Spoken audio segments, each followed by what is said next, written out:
Assalamualaikum warahmatullahi wabarakatuh.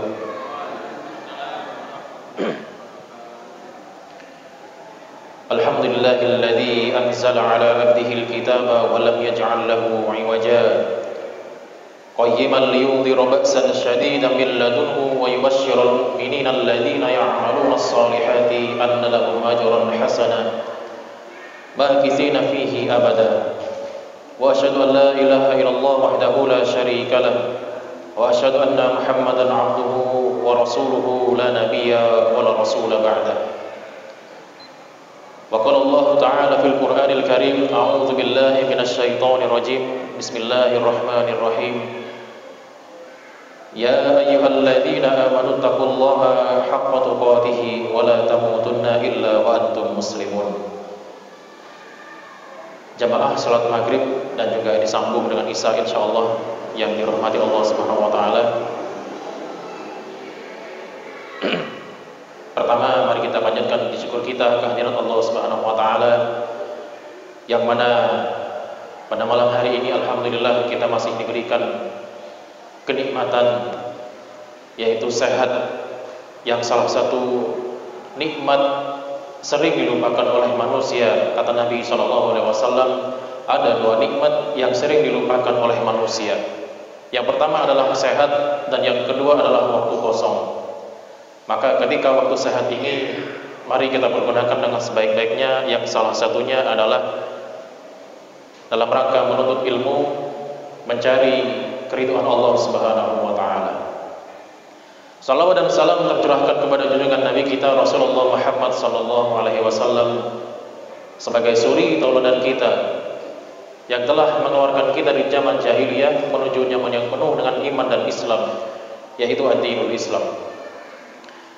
Bapak Ibu sekalian dirahmati Allah Subhanahu wa taala,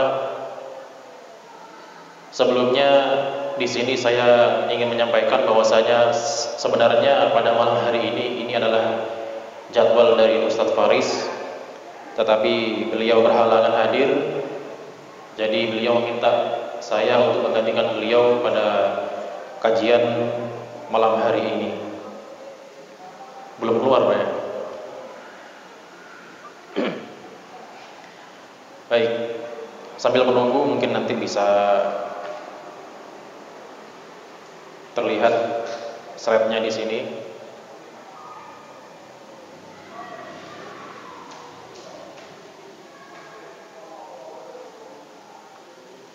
Jadi pada kesempatan malam hari ini, insya Allah kita akan masuk pada bab.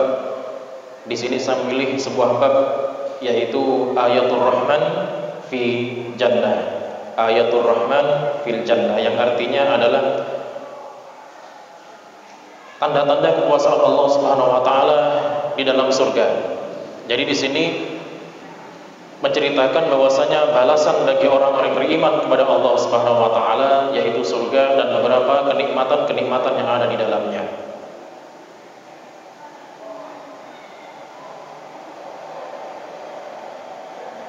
Baik. Ada sebuah pertanyaan dalam diri kita. Apakah surga itu sudah ada sekarang ataupun nanti ketika akhirat kita dikumpulkan oleh Allah Subhanahu wa taala, surga itu akan diciptakan? Enggak ada, Pak ya? Coba Mas. Enggak bisa ya, Pak? Oke. Nah, jadi ada sebuah pertanyaan bahwasanya apakah surga itu sudah diciptakan sekarang atau belum? Jadi ada sebuah pertanyaan yang mengatakan seperti itu. Nah, untuk menjawab hal itu, jawabannya adalah sudah. Jadi surga itu sudah diciptakan oleh Allah Subhanahu wa taala, begitu pun juga dengan neraka. Mana dalilnya? Dalilnya ada dua, Pak. Tentang surga ada dua. Yang pertama adalah tatkala Nabi sallallahu alaihi wasallam Isra Mi'raj. Beliau melakukan sebuah perjalanan, diajak oleh malaikat Jibril untuk masuk ke dalam surga. Dan di sana diperlihatkan keindahan-keindahan surga, bagaimana itu keadaannya surga. Apa saja yang ada di dalamnya semua diperlihatkan oleh Allah Subhanahu wa taala tatkala Nabi sallallahu alaihi wasallam Isra Mi'raj. Itu dalil pertama. Dan dalil yang kedua adalah sesuai dengan hadis Nabi sallallahu alaihi wasallam bahwasanya ruh orang yang mati syahid di jalan Allah Subhanahu wa taala, mereka semua itu berada di dalam sebuah paruh burung. Paruh itu cucuk, paruh burung yang berwarna hijau, yang burung itu berkeliling di antara surga dan surga yang lainnya. Itu adalah salah satu bentuk ciptaan Allah Subhanahu wa taala, bahwasanya surga itu sudah diciptakan jauh sebelum bumi ini ada. Baik Pak, kita lanjutkan sedikit mengenai surga tadi, definisi surga. Bahwasanya Rasulullah SAW menyebutkan surga diciptakan oleh Allah Subhanahu wa taala jauh sebelum bumi diciptakan oleh Allah Subhanahu wa taala. Maka tatkala kita mendapatkan kabar tentang surga, maka kita pasti ditanya oleh Allah Subhanahu wa taala, apakah engkau mau sekalian ditawari dengan surga? Maka jawabannya, ya, pasti mau. Dan bagaimana kita untuk bisa masuk ke dalam surga? Di dalam Al-Quran begitu banyak dijelaskan bahwasanya syarat-syarat masuk surga diantaranya adalah beriman kepada Allah Subhanahu wa taala. Yang kedua adalah melakukan amal baik, dan yang ketiga beriman kepada Allah dan hari akhir. Akan tapi Nabi SAW pernah menjelaskan bahwasanya dalam sebuah hadis, Bismillahirrahmanirrahim, Ara'aita idza shallaitul maktubati. Ini ada seorang sahabat bertanya kepada Nabi, Ara'aita idza shallaitul maktubati. Bagaimana pendapatmu wahai Rasulullah jika aku melaksanakan sebuah salat yang hanya wajib-wajib saja? Wa sumtu Ramadan, kemudian aku menjalankan ibadah puasa Ramadan. Wa halaltu halal, lalu kemudian aku memakan sesuatu yang halal-halal saja. Wa haramtu haram, dan aku menjauhkan diriku dari sesuatu yang diharamkan oleh Allah Subhanahu wa taala. Wa lam azid ala dzalika syai'an, kata sahabat Nabi tersebut, dan aku tidak sama sekali menambahkan dari sesuatu itu pun. Jadi dia tidak melakukan sholat sunnah, tidak melaksanakan puasa sunnah, tidak melaksanakan ibadah-ibadah sunnah yang lainnya. Walam azid ala dzalika syai'an, dan aku tidak menambahkan di dalam perbuatanku tersebut sedikit pun. Lalu dia bertanya, a'adkhulul jannah, apakah aku bisa masuk surga? Kata pemuda tersebut, kata sahabat tersebut. Maka kata Rasulullah, qala na'am, ya, kamu bisa masuk surga. Jadi dalam rangka untuk masuk surga ini, kita bisa melaksanakan sesuatu yang diwajibkan saja, diwajibkan oleh Allah Subhanahu wa taala. Apa yang diharamkan kita tinggalkan, apa yang dihalalkan kita bisa melakukannya. Dan itu pun salah satu dicontohkan oleh sahabat Nabi tersebut. Dia tidak menambahkan sedikit pun dalam amalannya. Itu bagi mereka yang sudah hidup di zaman Nabi, mereka tahu bagaimana karakter Nabi SAW. Apabila ada masalah, dipecahkan langsung oleh Nabi, maka akan terlihat jelas jawabannya. Nah, tapi kalau kita melakukan hal tersebut, maka kita terlalu banyak di sana ijtihad-ijtihad yang dikumpulkan menjadi satu yang harus kita patuhi bersama. Baik Bapak Ibu sekalian dirahmati Allah Subhanahu wa taala. Kemudian selanjutnya, keadaan surga yang dijelaskan oleh Allah Subhanahu wa taala, yang pertama adalah luasnya. Di dalam surah Ali Imran kita bisa melihat, A'udzubillahi minasyaitonir rajim, wasari'u ila magfiratin mir rabbikum wa jannatin 'arduhas samawati wal ardh uiddat lil muttaqin. Dan bersegeralah kamu sekalian, wasari'u ila magfiratin, di dalam ampunan Tuhanmu, wa jannatin 'arduhas samawati wal ardh, yang di sana disediakan sebuah surga yang luasnya itu seluas langit dan bumi. Nah, di sini Ibnu Abbas menjelaskan bahwasanya surga itu ada sekitar 100 tingkatan, dan surga yang paling tinggi itu adalah surga Firdaus. Di sana fasilitasnya sangat luar biasa, Bapak Ibu sekalian. Jadi kalau berbicara masalah surga, surga itu memiliki 100 tingkatan. Setiap satu tingkat ke tingkat yang lainnya seluas langit dan bumi. Itu salah satu bentuk keindahan surga.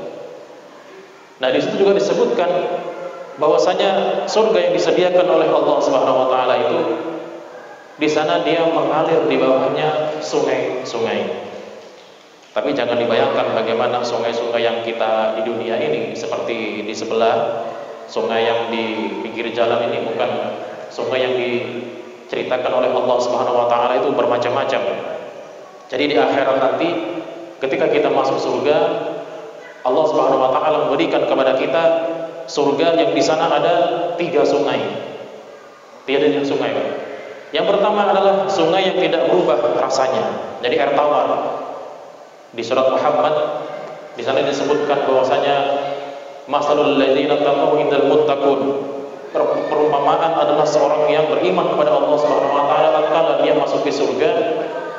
Di sana ada surga yang mengalir bawahnya air yang tidak berubah rasanya, yaitu air tawar. Yang kedua adalah surga yang disediakan oleh Allah Subhanahu wa taala, mengalir di bawahnya sungai yang terbuat dari khamar. Khamar itu kalau kita artikan sekarang adalah arak. Jadi kalau sekarang arak itu diharapkan oleh Allah Subhanahu wa taala kepada umat Muhammad, kelak di akhirat ketika di surga, khamar itu diberikan kepada orang-orang beriman, bahkan dibentukkan seperti sungai. Dan itu disediakan memang oleh Allah Subhanahu wa taala. Dan di sana disediakan oleh Allah Subhanahu wa taala dan rasanya pun beda dengan arak yang ada di dunia. Yang pertama sungai air tawar, kedua sungai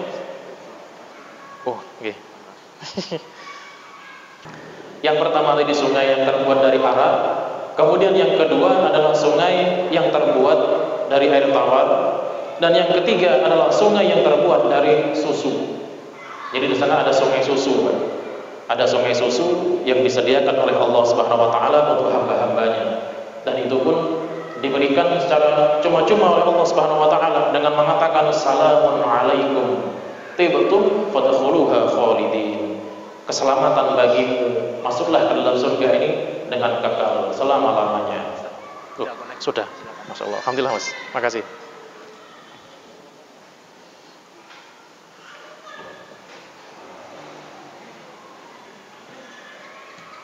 Ya, alhamdulillah Pak sudah nyambung.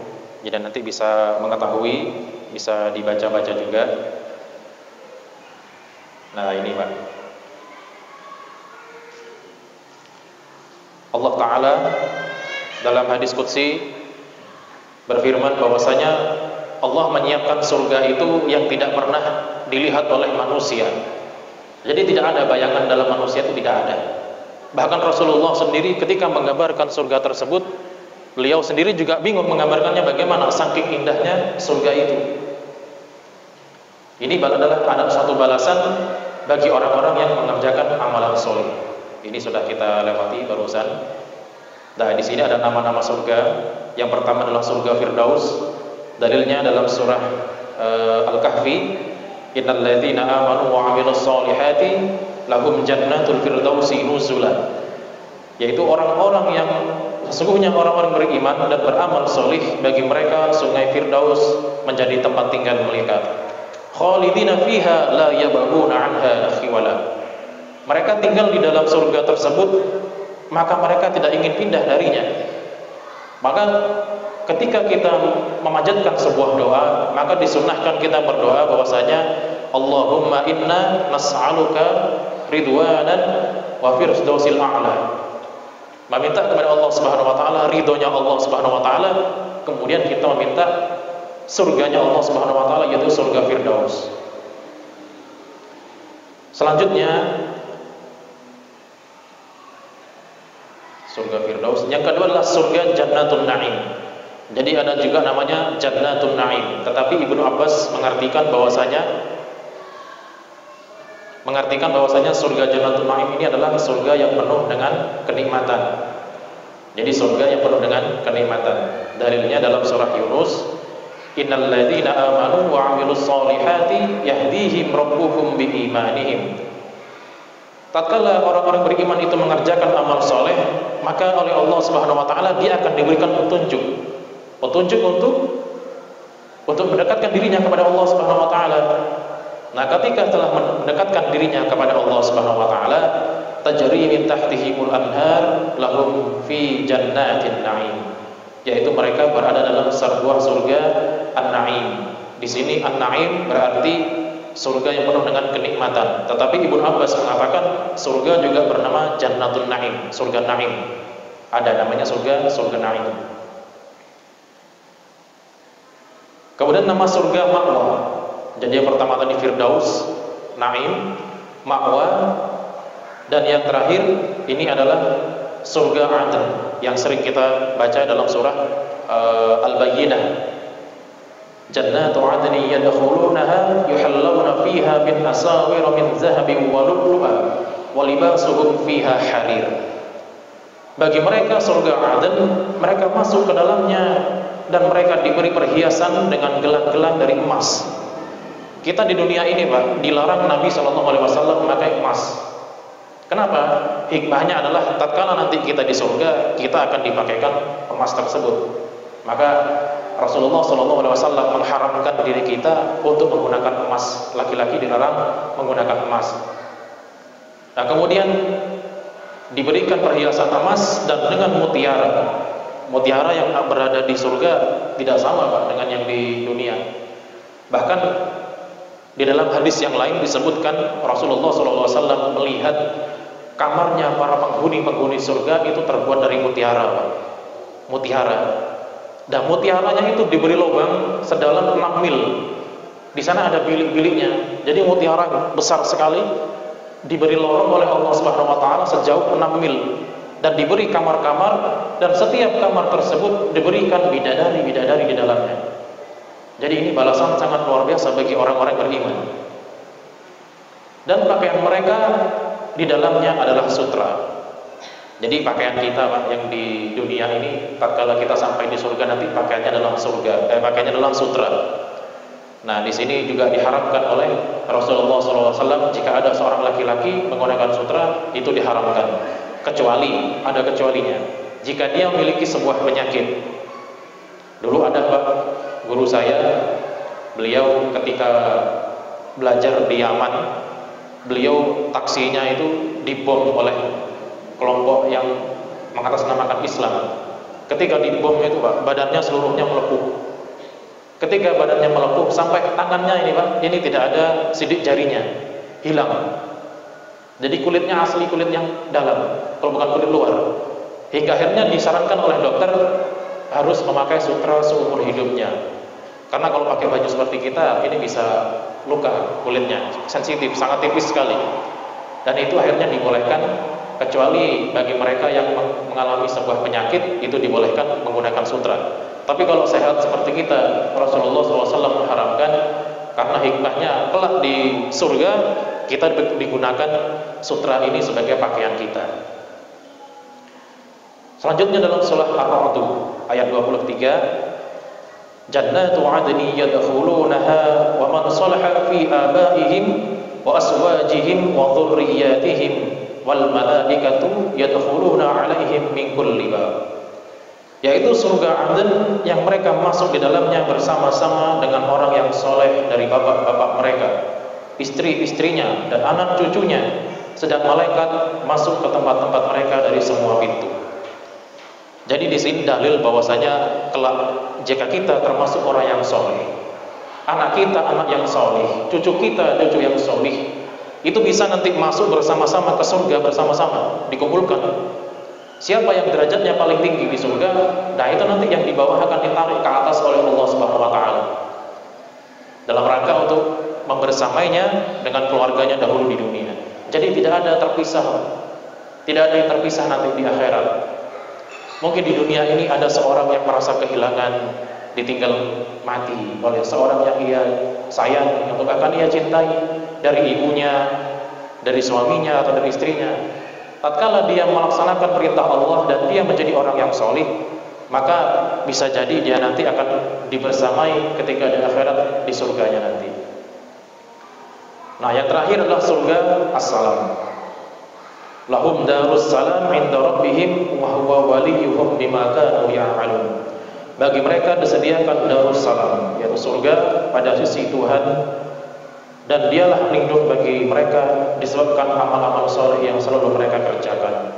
Jadi nama-nama surga yang pertama adalah Firdaus, kedua An-Naim, ketiga Ma'wa, dan keempat adalah Adn. Tetapi jika ingin lebih mengetahui lebih spesifik lagi, kita bisa baca tafsirnya. Itu adalah berikut nama-nama surga. Yang selanjutnya adalah potret surga. Jadi surga itu ada warnanya, Pak. Surga itu ada warnanya. Warnanya adalah warna hijau tua. Bahkan tatkala Nabi SAW menjelaskan tentang surga, diceritakan oleh Ibnu Abbas, surga itu seperti waraqah. Waraqah itu kalau diartikan dalam bahasa Indonesia itu daun. Daun hijau daun. Jadi daun yang hijaunya hijau tua. Waraqah, seperti waraqah. Ini dalilnya adalah surah Ar-Rahman, mudhammatan. Kedua surga itu kelihatan hijau tua warnanya. Jadi sisi surga, Pak, sisi sebelah kanan dengan sisi sebelah kirinya, temboknya itu berwarna hijau, hijau tua. Jadi kenapa kok orang Islam itu identik dengan warna hijau? Ya salah satunya ini dalilnya, bahwasanya warna surga itu warna hijau tua. Bahkan warna kesukaan Nabi juga warna hijau tua juga di situ. Jadi surga itu berwarna hijau.